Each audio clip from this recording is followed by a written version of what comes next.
All right, hello and welcome everyone to not systems programming, mining big data. I'm just going to apologize in advance. I am not feeling very well at the moment, so hopefully I get through this without trouble.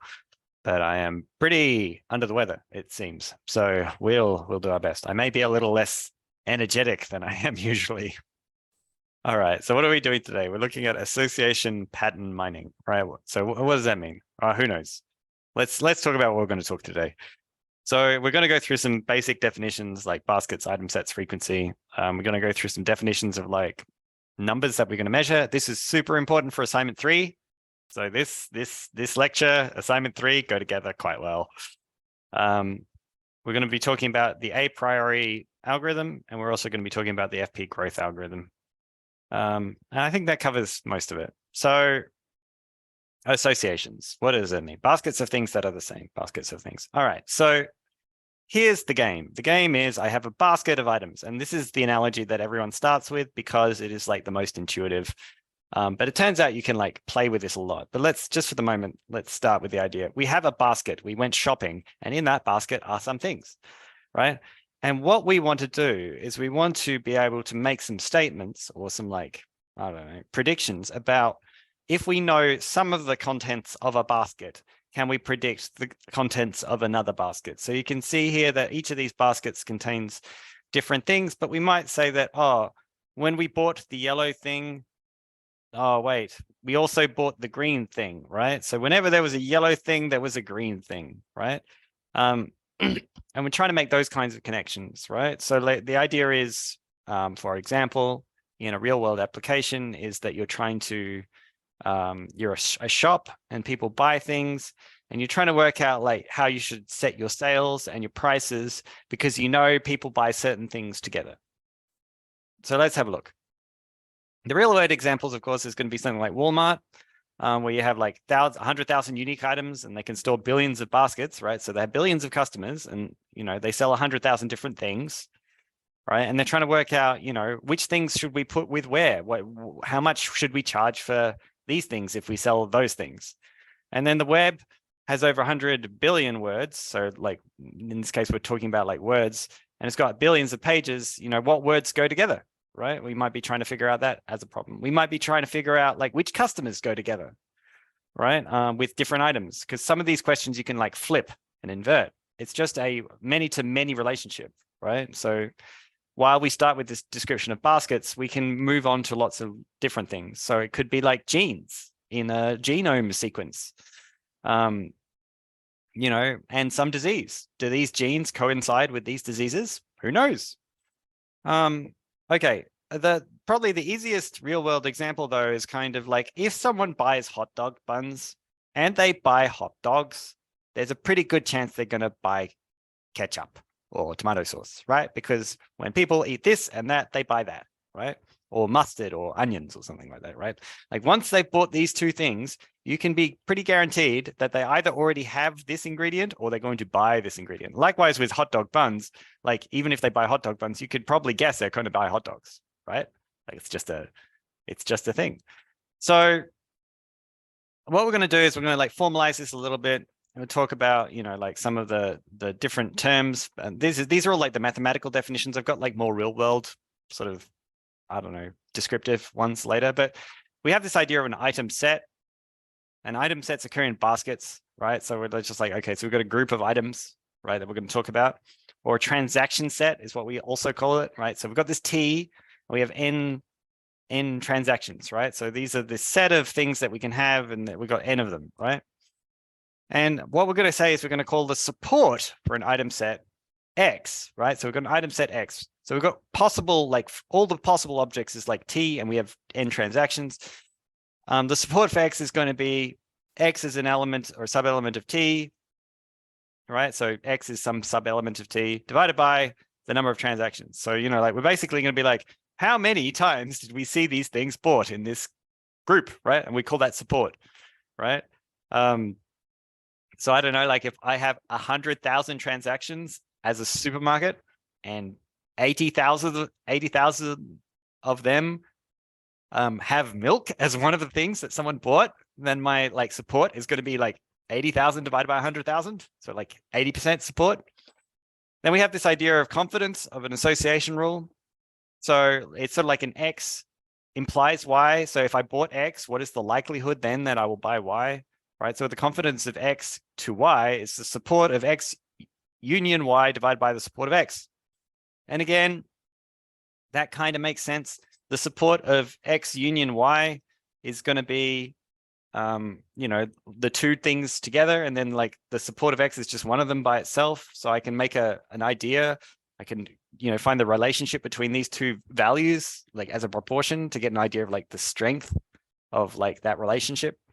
Because you can imagine that like if literally every time you get X, you also get Y, that these two numbers would be the same, right?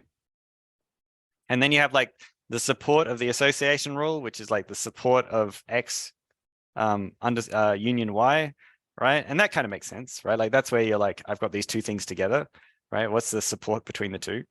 And then I have interest. And interest is sort of like the confidence of the rule minus the support of the thing. So that one's a harder one to explain. So I'll go through these in sort of a visual kind of way, right? So, you know, the support is the frequency of an item set, right? Really, when we get down to it. Like, for example, the probability that a shopping basket contains eggs is going to be like the number of baskets, right, with eggs divided by the total number of baskets, right? Yeah, it's pretty, that one's pretty simple, right? And then, you know, the confidence, how confident am I likely to get two things together? Well, it's the frequency of eggs and cheese. Are these meant to be used? I feel like this is meant to be, sorry, there we go. I think these are upside down. Where is equation? I'll double check this later, but this makes more sense to me upside down, right? Like, because this has got to be a smaller likelihood, right? The support of both of the things divided by the support of one of them, right? The support of the association rule. And again, this should be an intersection. I wonder where I copied this from though. Or maybe that was just a brain fart when I copied it across.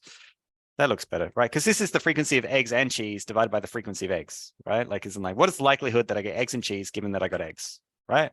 And you're like, if I said 80% of the time I get eggs and cheese, like as in like, say I have, I don't know, again, 100 baskets and in 80 of them I get eggs and then like in 70 of them I get eggs and cheese. I would say that like I have a 70 out of 80 chance of getting eggs and cheese whenever I get eggs. And that would be like how confident I am about this rule.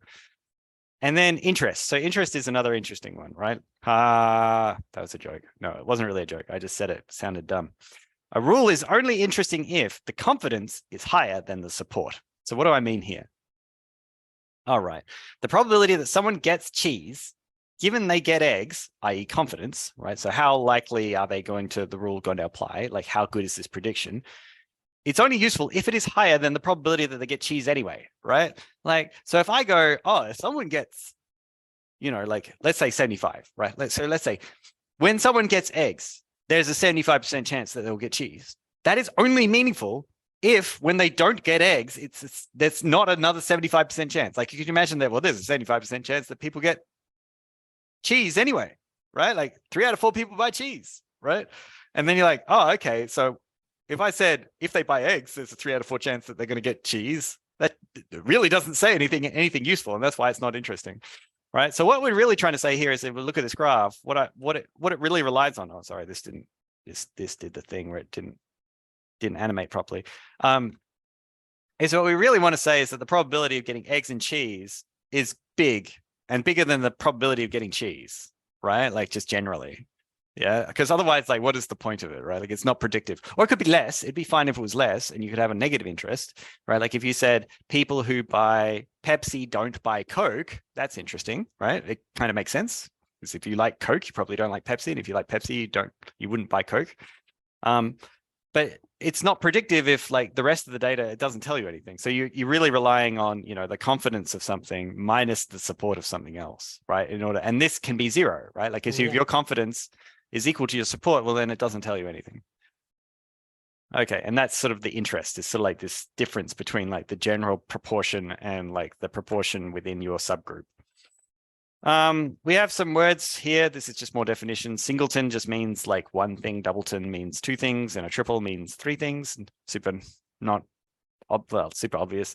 But one of the things that's kind of important to like just remember, and it's like one of the mathematical things that underpins the entire like basket sorting association game, is that the likelihood of a doubleton, so of having a pair of things, has to be less than the probability of just having the one thing, right? Like, as in, because I can't have eggs and cheese if I don't have eggs, right? So, you know, the number of baskets that contains eggs and cheese has to be less than the number of baskets that contain eggs, right? Because all the baskets that contain eggs and cheese also contain eggs, and maybe there might be some baskets that contain eggs and no cheese, right? And a triple cannot be frequent unless its corresponding doubletons are frequent. Same logic, right? Like, as in, we can't have this idea of something being common unless like the individual components are also common. Yeah. Okay. So let's have a look at what we're going to do, right? So what, like, these are all the examples. Is this, do I have the a priori? Let me just, those are patterns. We're going to go through what is essentially the a priori algorithm. Now, I don't think I have a little header for it, but this is the basic idea of it, right? So imagine we have 5 items. We have milk, Coke, Pepsi, beer, and juice, right? And we're going to establish this idea of a frequent item set. And the frequent item set basically means the support has to be bigger than 3, right? Now, in reality, we'd probably be 3 over 8, right? Because we've got 8 baskets, right? So the support would have to be more than 3 on 8. But just for this particular example, I'm just going to call it 3 to make the math a bit simpler, right? Because, I mean, it's a bit more obvious this way. So basically, I'm going to say that unless we have 3 of something, it doesn't count, right? Like, so this is really a heuristic where we're just like, if you're below, we're going to start ignoring you. If you're above, we're going to say that you're interesting. Well, at least not interesting in the sense of interest, but at least worth looking at, right? So how many association rules can we make from M, B, and C, right? Where an association rule is like MB implies C. In chat, this is a genuine like question. How many can we have? So we have 3 things. How many association rules could we possibly create? It's a useful kind of, I don't know, context checking question. 6, yeah, right? Because there's, I don't know, it's pretty easy to work this one out. There's 3 ways of pairing, what do you call it? Creating a pair, right?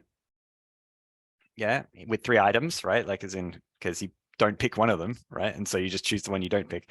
But there's also the association rule that like it could go either way, right? So it could be M implies B or B implies M, right? So we have some associations, or they could be like they're associated because they co-locate, right? But they would be slightly different if it's M implies B and B implies M. Confidence here, we're going to say our confidence for the MB implies C rule is 2 in 4, right? Why is that? Well, let's have a look, right? So what we're going to say here is we've got 1, 2, 3, 4 different ones that have M and B in them.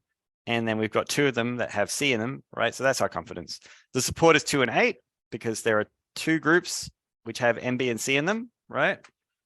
Oh, well, that's the support of MB and C. And then our interest in this case, I guess, would be like 2 on 4 minus 5 on 8, which is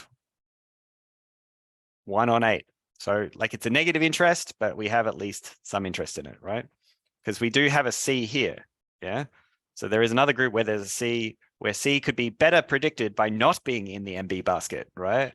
Like, as in, like, if you said, if I buy M and B, so if I buy milk and beer, it's actually less likely I'll buy Coke, right? Because if I buy milk and beer, there's only 2 baskets with milk and beer in them, right? But there are 5 baskets with Coke, right? So actually, right, it's like a negative correlation here, yeah? So it's not very interesting because 1 and 8 is not very high. It's like moderately interesting and it's a negative relationship, right?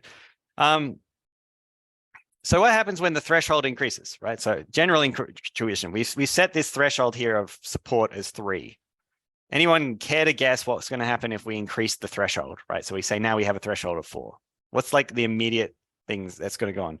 Will the number of possible associations go up or down?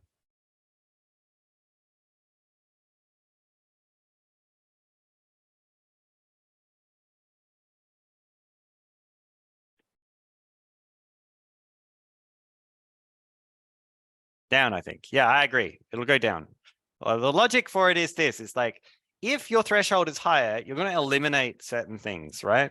So we could see here that like there's a CJ and there's another CJ here, and there's 2 CJs, right? So if our threshold was 3, we would never consider CJ as a possible association, right?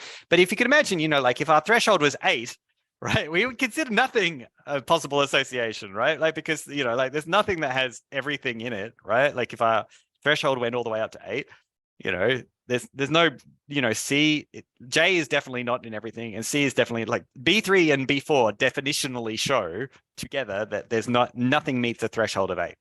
So the higher the threshold, the less association rules that you have. Now, this is good and bad, right? Because we want to find association rules. But if we have a large number of items, if we set our threshold too low, we're going to have like a bajillion of them. And most of them are going to be, like noise. So that will be bad. If we set it too high, we're going to get rid of all of them. So we have to like think about, this is our tunable parameter again. And what does a high interest mean? Well, it means maybe there's a causation, right? Like there may be a causation. It doesn't mean there's a causation, but it's worth investigating to see if there's some causation, right? So if you have high interest, usually that will imply that there's some kind of relationship there, right? Like if someone buys milk and then that means they always buy Pepsi, you might be like, oh, okay, so milk drinkers and Pepsi drinkers, apparently the same thing. Cool. So we're talking big data. What could go wrong with this? What could go wrong? So let's talk about the math. If we have pairs of items, so we've got like groups of pairs of items, right? And we're keeping track of how many baskets a pair is present in, right? So it means that for every conceivable pair, we need to keep track of a number, right? If we have 1 million items, which is not that unreasonable, it means we have 0.5 times 10 to the 12 pairs, right? And I think everyone here can agree that 10 to the 12 is a big number, right? And it's not that big a number if you're storing it in like hard drive space. But if you're trying to store it in an algorithm, like you're trying to do an algorithm with that, 1 billion, a data structure that contains 1 billion items, you're doomed. It's not all going to fit into main memory. And so the whole thing's just going to spend the whole time thrashing against the hard drive, trying to pull information out and then putting it back and trying to pull it out and trying to put it back all the time. So if we have an algorithm that consistently increments this very long list, it may be too big to fit into memory. And that just is going to make it slow, right? So that's like the big, I don't know, the mining big data part of it. Like, it's like, why is this a problem? Because once the data gets big, managing the list of associations becomes hard.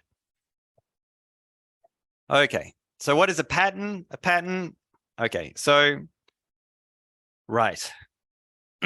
We have this idea of association rules versus patterns. Yeah, we have what? No, this is not versus patterns. This is something else. Okay, so this title here is probably not that useful. What's more useful here is that we have this idea of, we've got 2 kinds of things here. We've got 2 things that we're going to keep track of, right? As a way of like, this is just a way of minimizing the number of associations that we need to keep track of. So like, I'm just going to write this like association storage ideas, maybe for the moment. That'll do for the moment, right? So one of the things that we can do is we can start saying, like if we've got lots and lots of associations and we don't want to deal with them all, right? We want to deal with a subset of them all. What we can do is we can come up with this idea of a maximal frequent item set, right? And what that means is that there's no immediate superset is frequent, right? So what we're trying to say is that, like, if you have done eggs and milk and cheese, there is no combination, right, that includes eggs, milk, and cheese and some other thing, regardless of what it is, that is frequent, right? So we've reached the top. This is our frequent list: milk, eggs, and cheese. There's no milk, eggs, cheese, and ham. That's not frequent. And milk, egg, cheese, and buckets is not frequent either, right? So none of them are above our minimum threshold, right? So if we do that, what that allows us to do is say, okay, well, now I only have to store the maximum ones, right? Because once I know there's a maximum one, I know all of its children are frequent, right? Like, as in, if I know that cheese, eggs, and ham is frequent, then I know cheese is frequent. I know ham is frequent. I know cheese and ham is frequent. I know cheese and eggs is frequent. But I also don't need to store any of those, right? I don't need to tell you that they're frequent because I can just assume them. But now I don't have to worry about anything bigger, right? Because I've said that this is the maximal frequent item set. And then we have this idea of a closed item set. And this is where you want to, like, you're saying, what I want to do is I want to deal with like frequent item sets, but what I want to do is I want to sort of maintain differences in frequencies. So you can imagine that basically what we're saying is that like if milk, eggs, and ham has a frequency of 29, yeah, there are no supersets that have 29, right, as their frequency. They're all 28 or 27 or 26 or whatever. They might reach support. They might be interesting, and I might have to separate them and mark them separately.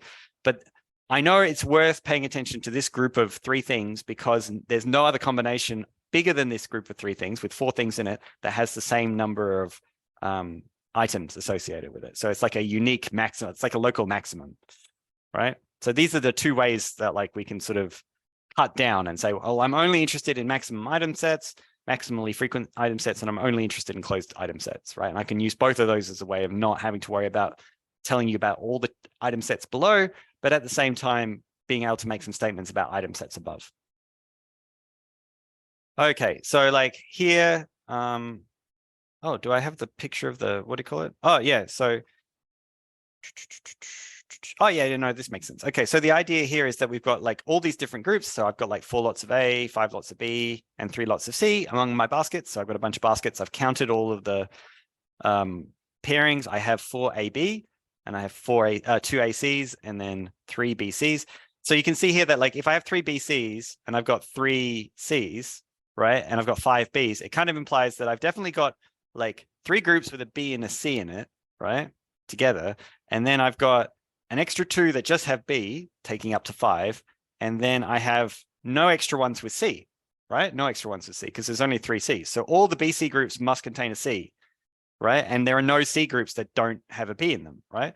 So hopefully that gives you an idea of what this means, right? Like the support, the number of groups that contain ABC is 2, right? And the number that contain AC is 2, which means that every single ABC group must have, or every single AC group has to have a B in it, right? Because otherwise, if there was just an AC group, there would be an ABC group and an AC group, right? But now we can look at the maximum versus closed, right? So this one is maximal. Why is AB? Oh, sorry, we'll start with these 2. Why is this one not closed and why is this one is closed? Well, A has a support of 4, right? Which is not greater than AB, right? So it's not greater than AB. And BC is 3, right? So what that means is there is a superset, right? Which is equal to, right? So this one is equal to, right? The definition of closed is that there's no superset has the same support. Well, actually now we do have a superset because B is the same size as A, right? So this is not closed, right? But B here, B is 5, right? AB has only got 4 and BC's only got 3, right? Which means there's no superset that has of B that has 5 support, right? So now this is a useful one to store, is this B one, right? And then we can see here that none of these are maximal. And the reason is because all of them have a superset that reaches support. Support in this case is going to be 3. And we can see that AB has a support of 4 and BC has a support of 3. And so all of these 3, A, B, and C, have a superset. Like B obviously has 2 supersets that have support, A, B, and BC. C definitely has BC. And even though AC doesn't have 3, BC does, so C is covered, and then AB does, so A is covered, and B is covered twice, right? And this one, what do you call it? This one would have been a tick, except AC is equal to 2, right? So like it is maximal, right? That is to say, like, you know, like there is a there's no superset of AC which is bigger than ABC, right? Sorry, no, there's no superset of AC which is bigger than AC, right? So ABC is 2 and that one's 2, but because it doesn't meet threshold, it's not a maximal superset because it's not a set because it doesn't meet support, right? Like, so this group is too small, but it does meet the condition that there's nothing bigger than it. All right. If I don't, okay, so a priority, here's the logic. If I don't have 10 baskets that contain eggs, I can't have 10 baskets that contain eggs and cheese, right? That's pretty obvious, right? So this is, as I said before, this is like the algorithm that's based on this idea of sets, like supersets must contain, or what do you call it? If you have like a set that contains 2 distinct elements, there must be at least one set or an equal number of sets or more sets that contain one element and the other element. Like they have to be there, right? Like I can't have 10 baskets of eggs and cheese without having at least 10 baskets that have eggs and 10 baskets that have cheese, right? So here's the algorithm. What we're going to do is we're going to create a 1 element item sets and then calculate their support. All right, so that's pretty straightforward, right? So we're looking at the benefits and flaws of this algorithm. We're like, okay, I might have like 100,000 different items, but I can do that one at a time and count how many there are, right? Like, and I don't have to load everything into memory. It's not too bad. Then I'm going to create all the 2 element item sets from the 1 element item sets that meet support threshold. And then I'm going to prune item sets which contain a subset which does not meet support. And then I'm going to basically repeat this for larger and larger and larger sets. So what does this look like? All right, so these are all my sets. Yeah, so I'm going to start with my sets. In this case, I've got like 6 different things: M, C, B, P, B, J, and N. That could be whatever you want. It could be noodles, milk, Coke, Pepsi, beer, juice, and noodles. I don't know, right? So what we have is this like thing that we call the C1. These are the possible ones. We have a threshold of 3. Oh, and my animations have stuffed up again. Sorry, I'm just going to zip out. Yep. And what I've done is I've counted in each single one of these, and now I've got my list, and I'm going to knock out the ones that don't meet support. So my L1 list is going to be the black stuff, right? So M is 5, C is 6, B is 6, and J is 4. So far, so good, right? So these are the ones that are like common, right? So I'd be convinced, you know, that there could be pairs of sets that would be involved in these. There can be no pair of sets that have a P in it that have at least 3 baskets. There are no baskets that have a consistent pair with a P in it. Like there's no such thing as MP, a basket with M and P that's got at least 3 baskets, because there aren't 3 baskets with P in it. So like we can just immediately eliminate it. And that's why it's called the a priori algorithm. It's like the basis of it. Right. So now we're going to create some pairs, and we can work out what our pairs are, right? From M, C, B, and J, right? So MC, MB, MJ, CB, CJ, and BJ, right? And that's our second pass one. So you can see I've used the term C2 here. So we start with C1, go to L1. L1 is when we populate it and eliminate them. And then C2 is we do the same thing. We're going to populate it, and then we're going to eliminate it. And my animations are stuffing up again. I don't know, I must have clicked on something. So there we go. Right, so this is my L2, and you can see here that I've got 3, 4, 2, 4, 3, 2.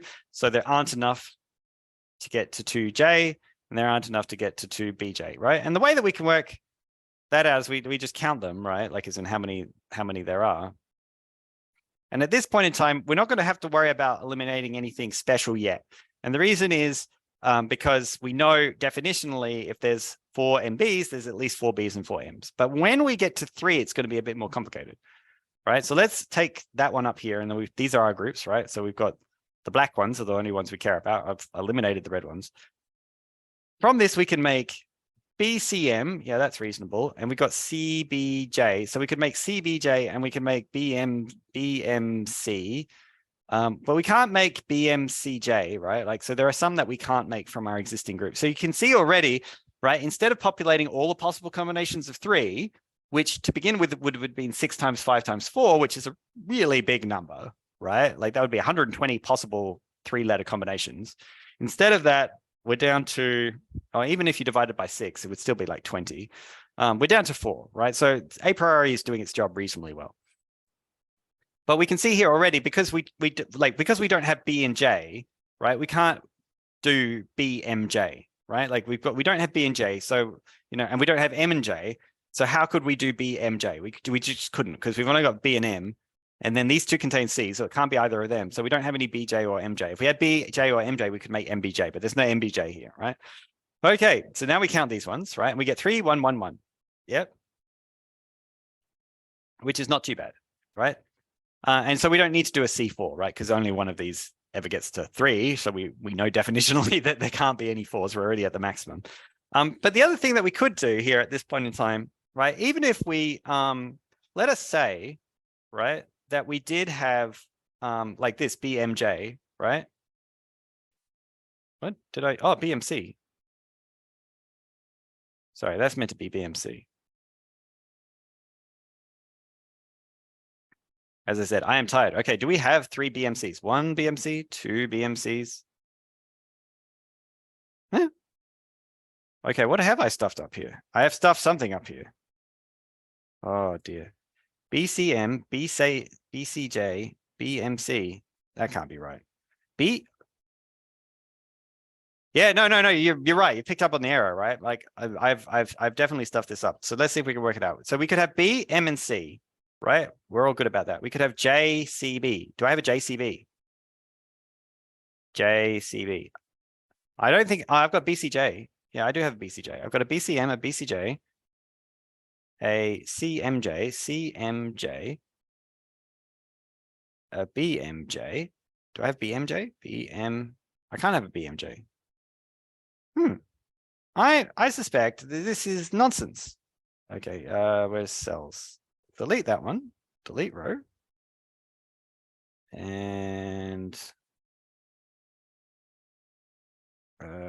delete that one. Delete row. And I think this is where we get down to, right? Like these are the only combinations. Can anyone see another combination that we could have other than these ones? Right? Like because like at the moment we're not taking into account the different relationships because we're not going this one, therefore that one, right? Because we're not counting the you know like the number of BMs and then working out the number of Cs and going compared to the number of BMs versus BMCs, we can make this prediction. All we're doing at the moment is just trying to come up with groups. I think we can only actually have 3 groups now, right? It's because BCM, BCM, we could have BM and C, that's about it. And then we could have like BCJ, BC, and CJ. Yeah, that's about it. I think we've only got 3, right? So I think that's actually what it looks like, 3, 1, 1. But you could imagine a situation where you like you count up some groups, but you can sort of discount some of these groups because like some subset of them doesn't have enough what do you call it? Support, right? So likewise, we can basically say that BMJ, is it BMJ? Yeah, BMJ doesn't exist because we know that even though, you know, we've got 3 Js or 4 Js and we've got like 4 BMs, so that like I could take this one and that one and go, oh, look, 4 Js and 4 BMs. We know there are only 2 MJs. So there is no way there are 3 BMJs, right? Like there's just no way. We can just immediately eliminate that as a possibility. We know there are no BMJs because there's no combination of 2 BJs, right? Like that's impossible. There could be no BJCs, right? Like for the same logic, because we don't have enough BJs. There could be no JMCs for the same logic because we don't have enough MJs, right? So we can eliminate some of these things just by looking at this list and basically saying which ones are impossible. And so now we don't need to do a C4. And that's a priori. All right. Other than the mistake. So like we'll go through that just again, basically going through, we get to these lists, we can eliminate things, and that allows us to eliminate possible groups here of groupings of triples. And likewise for quadruples, right? Like as in if you don't meet threshold for a triple, you cannot make a quadruple that includes that triple. That is impossible, right? So we've managed to eliminate a lot of them. And that's why we can eliminate all the ones with N and all the ones with P. All right.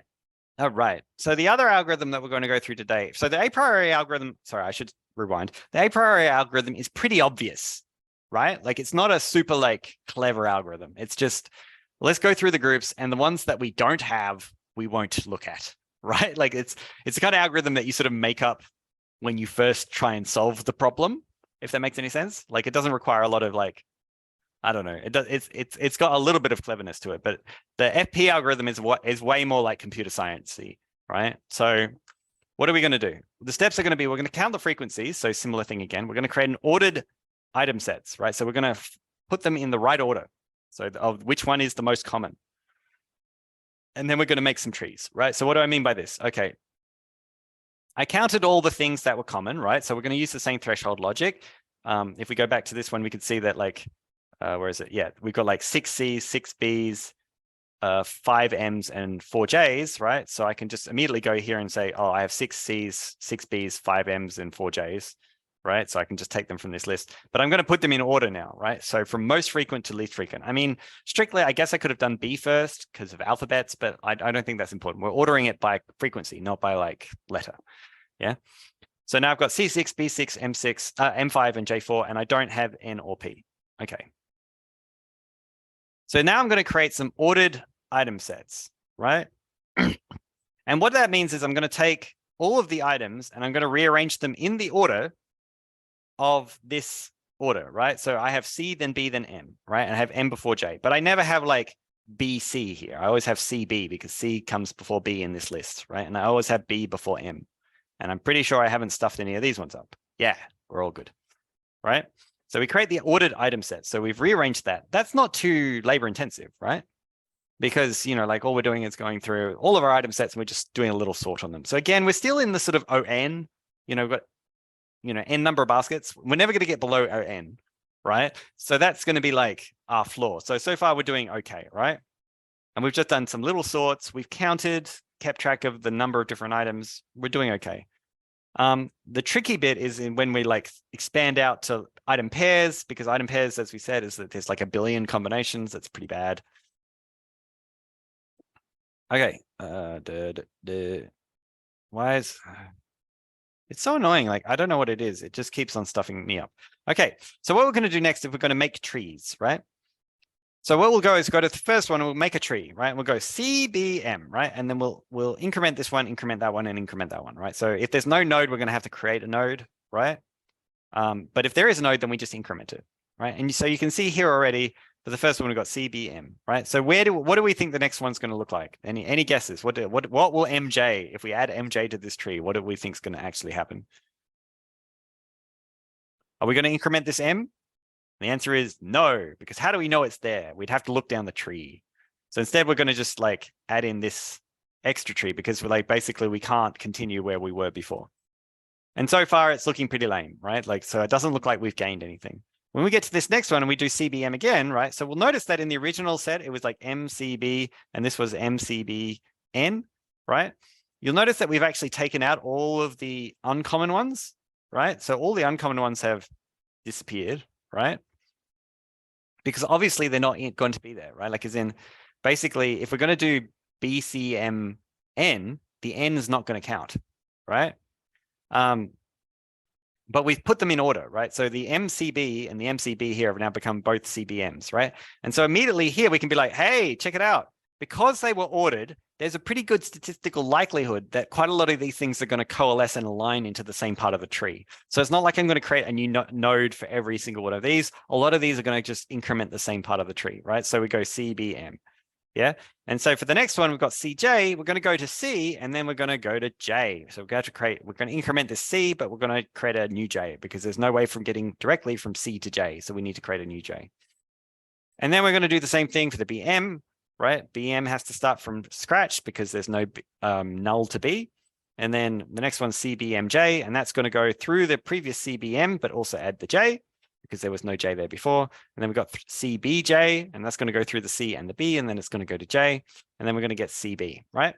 So do I feel like we've done a good job here? And I think the answer is, yeah, probably, right? Because you can see here that this is sort of captured, sorry, a lot of the similar set kind of information. It's captured a lot of it, right? Like as in we've got a bunch of the repeats are all coming down this same tree. And there's a couple of sort of extra bits to the tree, but they're kind of small. So instead of having, you know, this big list, this has compacted it down because you can imagine that we've just skipped out on 5 plus 4 plus 2 nodes. So 11 of the nodes that would have otherwise been in this set have just disappeared, and we've consolidated them in a kind of convenient, easy way. And I didn't have to do anything hard to do that. I just went like, what is my first one? Oh, is my first item a child? If it is, then just increment that child and then look for the next one, right? I didn't have to like do any fancy searching. Okay. So now, what do you call it? Now we need to, you know, create a like conditional pattern base, right? So what we're going to do here is we're going to invert the order. Yeah, as weird as that sounds, right? And then what we're going to do is we're going to like start from J and then work out how often do we get to J via the other letters, right? Sorry, I just want to like, it's really annoying with Zoom. There we go. Okay, so what this means is to get to J, there are a couple of ways of doing it, right? One was I could go via C, B, and M, yeah, to get this one J, right? Now it's labeled 1, even though there's like lots of C, B, and M, C, B, and M's, because there's only one J, right? And then to get to this J, I could do like, where is it? The CB? Where's my CBJ? CB. Oh, no, that's, yeah, sorry. That's this one. So we go C, B, J, right? So there's one way that I got to J via B and C. And then there's one way I got to it just via C, which is this one. So I went via C to J. And then there's one where I went via M, which is this one, which is I went from M to J, right? So that's my like conditional pattern base, right? And I'm going to populate the rest of them. So like this one would be to get to M, there was 3 M's where I got to it via CB. And there was 1 M where I got to it via B.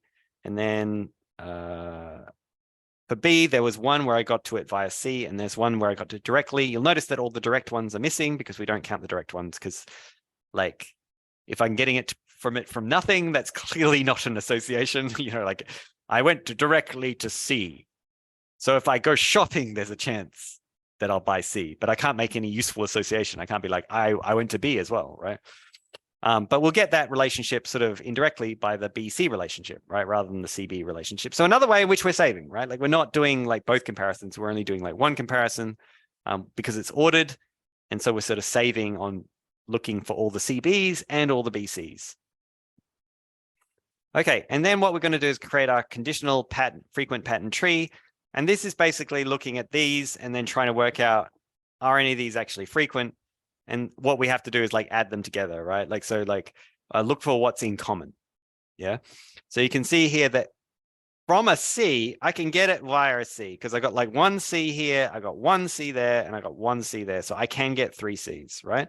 But there's no other combination. Like I've only got 2 Bs, I've only got 2 Ms, right? So at this point in time, I can say that, yeah, I could get to J. There are 3 CJs, right? And we can see that in the actual data, I think, right? Like there's 3 CJs, 1, 2, 3, and they go via kind of different routes, like that's CJ, CB, MJ, CB, J. And you can see that, so that this, we've collated them from their different groups, but this is what we get to. This is our conditional frequent pattern tree, right? So we can create that one. And then likewise for these ones, we can do something similar, right? So we know we have CB and there's 3 of them. And then we also have like a B is one of them, right?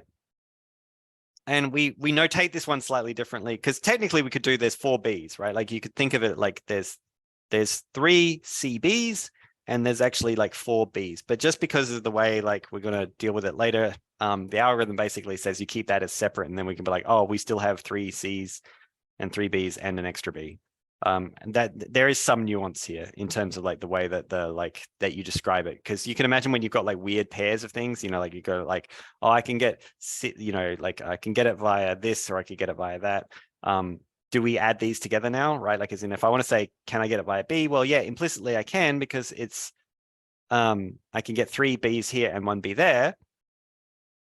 So I could also, I guess, represent it as a B4 here if I wanted to, but that's not how they choose to do it. They choose to do it by like, at this point in time, you add them at the end to work out what the combinations are. But we've established what our combinations are at this point. And then this one is C5, right? And that one's really easy to work out, right? Because there are 5 ways, 5 Bs that came from C, right? And now we've got our conditional pattern tree. Yep. And I added in all of these ones just to show like where that like the ones that you would think you could have would all like disappear, but these are the trees that you end up making, right? So this is your conditional pattern base, this is your conditional frequent pattern tree, and then these are your candidate frequent item sets. These ones were ones that we like tried and it didn't work, that we could have made from these ones, right? So none of these worked. These are the ones that we could have made, candidate frequencies. So we've got CJ is 3, we've got BJ is 4, and CBJ, which is 3. And you can see here that we've actually got like, we need to have at least one. There's no point in having like one character here because they all now contain J, right? Because we're trying to like, you'll notice here that these ones didn't have J. Ah, Bernard. All right, I'm going to re-upload this. They should all be M's. C, M. Man, I am tired. Okay, so those should all be, I'm doing a good job though, right? I'm picking up all the errors in my lecture notes that I wrote, right? Like this is okay, right? We're still good, right? So these ones have to have an M in them because we're showing like the candidate frequent item set, which is an M preceded by a C, an M preceded by a B, an M preceded by a C and a B, right? These are the possible frequent item sets we could look at. And then we've got 3 different versions of them, right? Just C by itself naturally because we have CB. And then B is B and M, so 4, and then C, B, M, M, which is 3. So you can see that this is where we end up, right? And then likewise, we have C and B, which is 5. Cool. Any questions so far, right? Like, I think despite the fact that we went on a slightly roundabout and a couple of corrections, I think the algorithm's reasonably straightforward. What we're doing is we're counting the frequencies. We are putting them in these ordered item sets, which are the ones where we get rid of all the ones we don't want. We put them all in the same order. We're constructing a tree, and the tree tends to overlap with itself quite a lot. And then from this, these, what do you call it? These trees, we can come up with like a simplified list. And you can imagine that like for really, really big trees, there's a huge amount of overlap. And now we only have to like compare a couple of combinations of these things. And there aren't that many of them, right? Like this is not, you know, like if we were trying to come up with a combination for J, we'd be like, oh, does J partner with it? Do we have to do JB? Do we have to do JM? Do we have to do JN? Do we have to do JP? Do we have to do JC? Do we have to do JBC? Do we have to do JNP? Do we have to do JNC? You know, like you can imagine that's a huge list. By doing it the way we're down to 4. And then combining the 4 together is not too complicated. So you can see how this is like computationally more efficient. All right. Storing counts. Okay, so the last bit, I think this is the last bit, is just in terms of like trying to store counts on your computer, right? Like, so as I said before, right? Like if I'm trying to calculate how many pairs of like how many 1-1 or 1-2 pairs, I guess there would be no 1-1s, right? So let's say it's the white, right? The yellow ones I won't need to store, right? The yellow ones I won't need to store, we'll say, right? But the white ones I would, right? Like as in I have to store 2 and 1, 3 and 1 or 2, 4 and 1 or 2 or 3, 5 and 1 or 2 or 3 or 4, right? Like if we were just unordered pairings, how many numbers I would have to like store. You can imagine that if I had, you know, 5 different possible items and I had 100,000 baskets, I would have to store these 10 numbers. Now 10 doesn't sound too bad, but you know, when you got a million, we're talking about billions of numbers that we're storing. Actually more like hundreds of billions of numbers that we're storing. And so this gives you an idea of like how big it is, but like we don't want, you know, like at the very least, we do not want to store this in a 2x2 array because half of the array is going to be empty, right? So we're just going to be storing a bunch of garbage. And so what we do is create like a triangular array. And so the idea is, yeah, I'm going to have to change this at some point.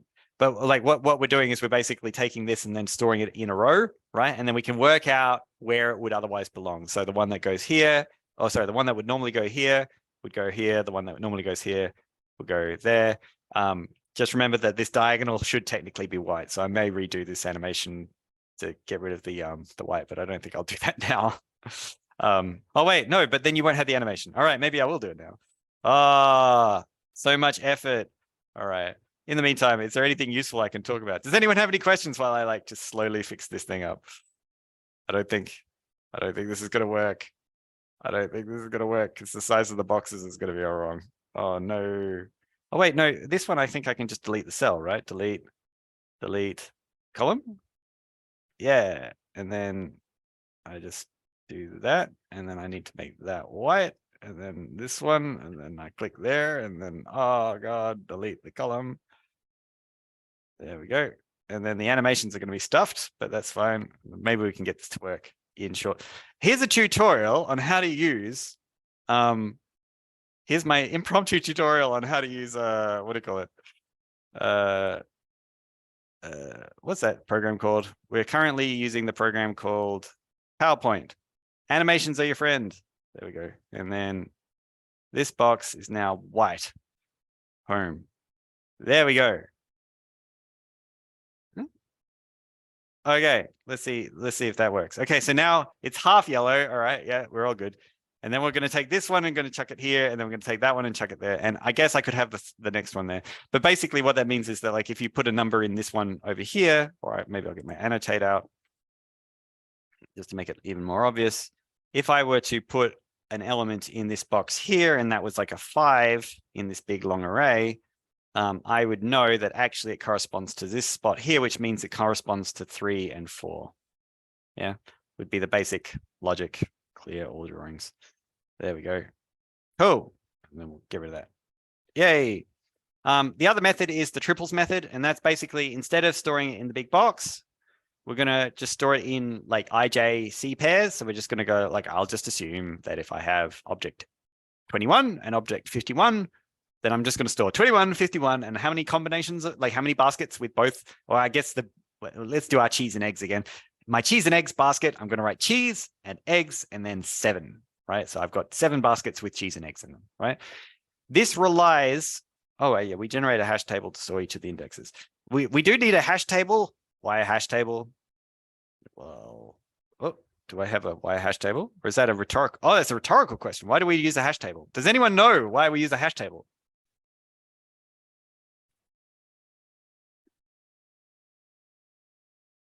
To store our triples. To search faster. Yeah, basically.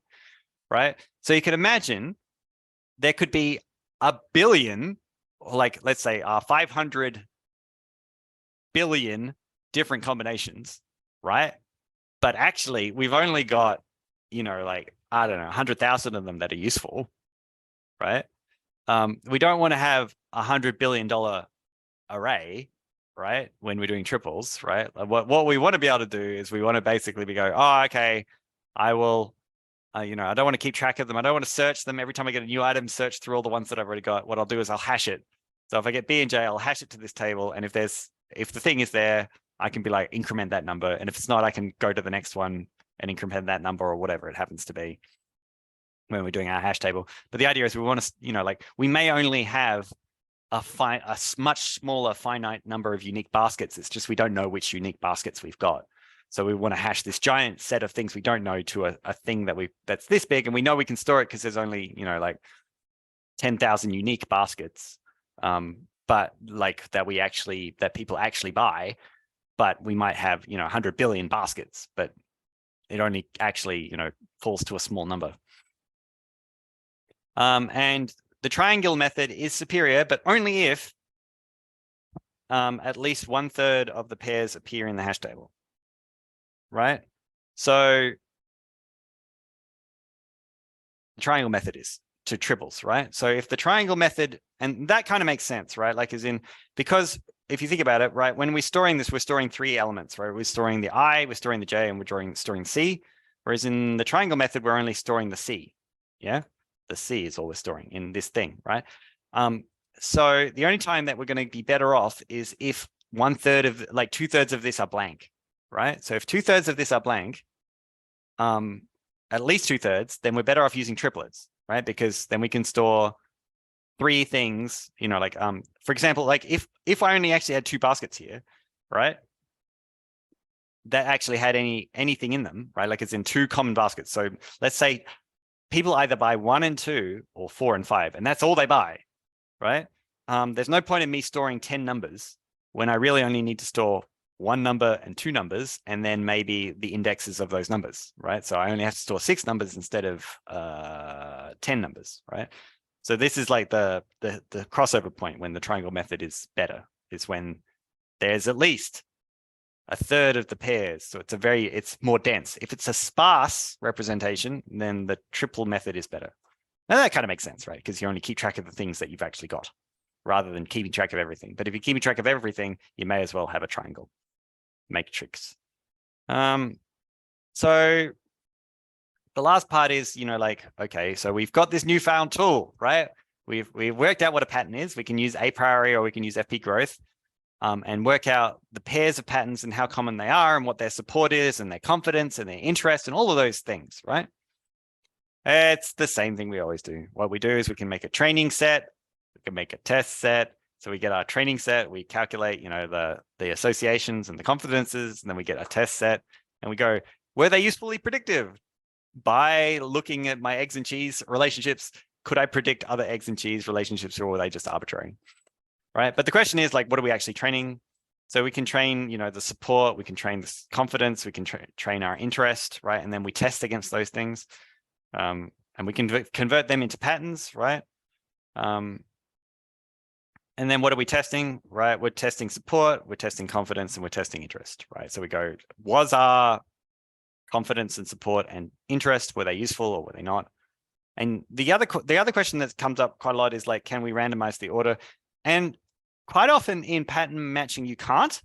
And the reason is because like it's temporal, like you're trying to make a prediction about the future using the past. And so like time series analysis, it's a bit hard to like shuffle it as much as some other kinds of data. Because usually pattern mining usually has a predictive quality to it. So yeah. In terms of, I went and found out, found a nice graph that shows the difference in the performance. So you can see here, like the a priori algorithm is obviously a lot easier to implement, but you can see the FP growth one is actually faster in terms of its like number of, like its speed. This is from this paper, the Mithili and Shanabas. So like basically, and this depends on the number of like the support, but it becomes worse. When your support goes higher, then like the a priori becomes worse. So like FP growth is the superior algorithm, but I'm just showing you like sort of like the logic that underpins them. All right. And I think we're at the end. What are your questions? Although I don't have very much time for questions because it's 3:05, Jesus. I'll stop the recording.